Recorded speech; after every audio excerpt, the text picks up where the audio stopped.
Ketika kita mengelola kampung-kampung di Jakarta, kita merasakan program pemerintah itu banyak yang tidak sesuai dengan kebutuhan di lapangan, atau cara melaksanakannya tidak sesuai di lapangan. Betul? Apa yang kami lakukan? Di Jakarta menjadi provinsi pertama yang mengerjakan proyek-proyek itu dengan tipe 3. Apa artinya? Dana itu diberikan kepada pengurus kampung, baik itu RW ataupun LMK, lalu mereka nanti yang membangun jalan, perbaikan gorong-gorong, yang membangun masyarakat. Apa yang terjadi ketika itu dikerjakan? Kualitas pekerjaan jauh lebih baik karena rasa memiliki ada pada warga yang mengerjakan di sana. Tapi kalau itu dikerjakan oleh kontraktor saja, apa yang terjadi? Warganya cuma nonton di situ. Ketika dana desa itu turun sampai lalu pengeluaran wajib yang harus dikerjakan itu tidak sesuai dengan kebutuhan yang ada di desa itu, yang muncul adalah ketidakbermanfaatan. Bentar. Main tuding program pemerintah pusat nggak guna.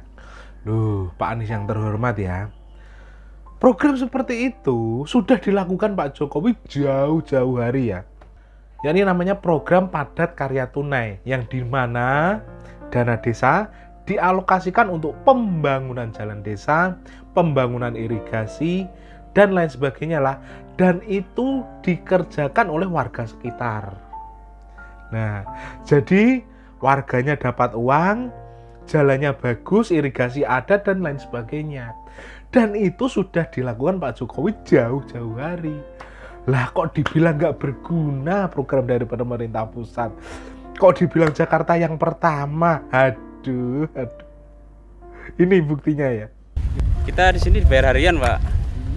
Ya. Sehari kalau tukang 150, kalau pelayannya 120. Gitu, Pak.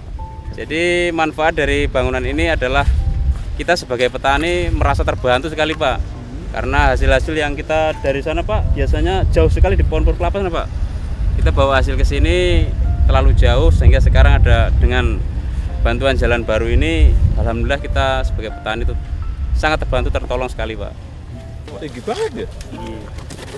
Ya, Pak. Kalau yang lain 120. Tinggi banget ya? Per hari. Dikerjakan oleh padat karya tunai ini menyangkut berapa orang ini? 120-an orang, baik untuk irigasinya maupun yang tadi di sana untuk pengerjaan jalan produksi dari sawah ke sawah. Saya kira yang pertama kita ingin padat karya tunai ini bisa mendistribusi anggaran langsung ke masyarakat di desa, sehingga tingkat konsumsi, tingkat daya beli masyarakat menjadi naik. Anies dan pendukungnya hanya mengamplifikasi apa yang sudah dilakukan di Jakarta. Trotoar, fisik juga Bang, bangun infrastruktur, bikin pelabuhan, bikin bandara, itu kan yang dikritik dari Jokowi kan oleh Anies dan pendukungnya. Tapi Anies jualan yang sama. JIS emangnya nggak fisik? Fisik. Trotoar fisik. Jalan sepeda itu fisik. Emang bukan fisik, meski belakangan Anies misalnya menjelaskan bahwa kenapa jadi trotoar, kenapa itu jadi jalan, hasil dari sebuah gagasan. Emangnya Jokowi bikin infrastruktur nggak pakai gagasan?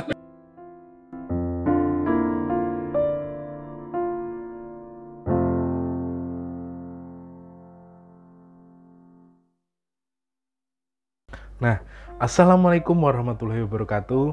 Halo sobat Gerobokan Gokil semuanya, sehat ya hari ini ya.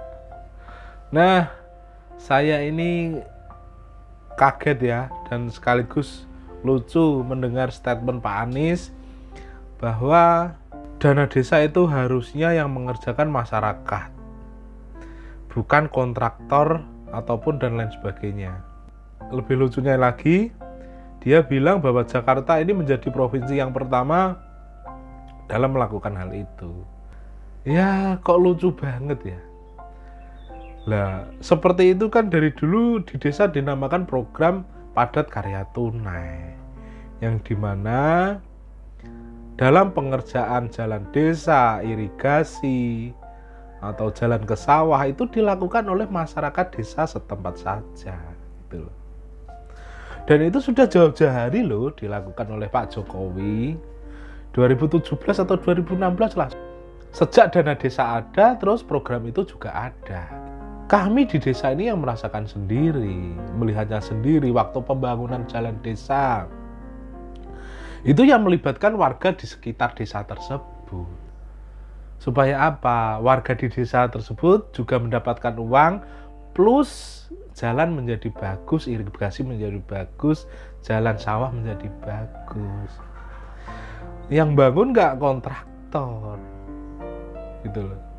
Tenaganya itu dibangun oleh warga sekitar sendiri. Itu namakan program padat karya tunai, gitu loh. Jadi kok tadi dibilang program dari pusat itu menjadi nggak bermanfaat, loh, ada loh manfaatnya itu, seperti itu. Rakyat di sekitar juga mendapatkan uang, rakyat di sekitar juga mendapatkan irigasi untuk mengairi sawah-sawah mereka, jalan di desa-desa menjadi bagus, jalan ke sawah menjadi bagus. Lah itu bukti nyata bahwa dana desa itu bermanfaat gitu, bagi rakyat. Yang di kawasan desanya ada tempat potensial untuk wisata juga dibikinkan wisata desa, yang mengerjakan juga warga kampung-kampung tersebut. Lah itu manfaatnya dana desa. Saya kasih paham ini ya, gitu loh. Kalau nggak percaya lihat saja nih bukti video berikut ini ya.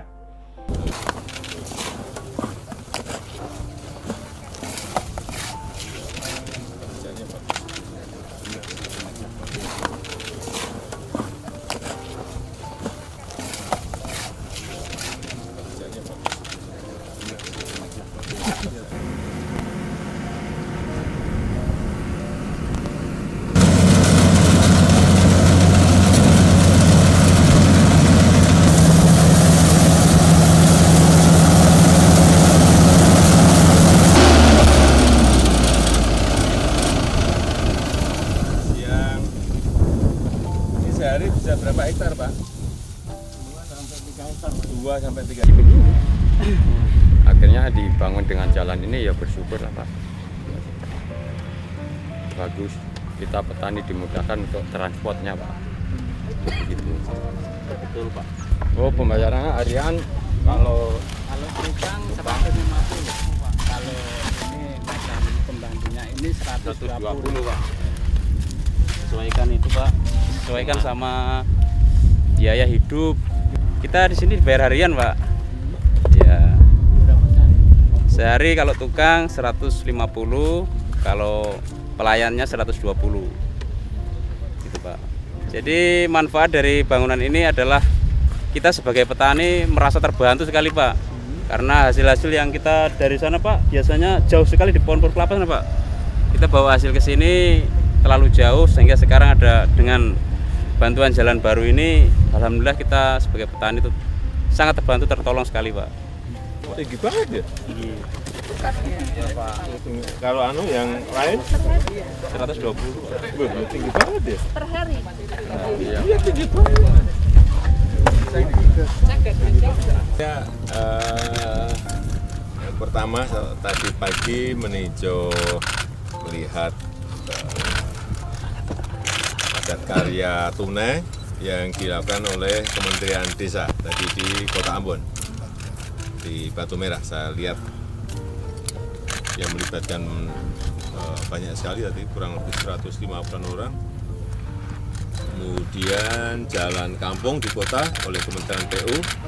Saya lihat tadi juga melibatkan berapa Pak Menteri? Kira-kira 160-an orang. Dan di sini sekarang untuk urusan irigasi dikerjakan oleh padat karya tunai oleh Kementerian PU.